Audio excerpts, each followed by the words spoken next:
Assalamualaikum. 7 kebiasaan anak Indonesia hebat.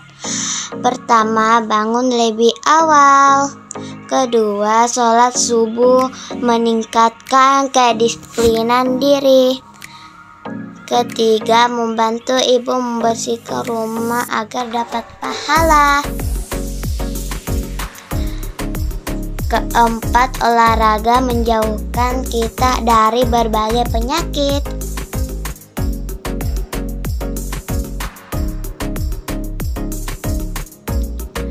Kelima, saya pergi mengaji sekaligus sholat duhur.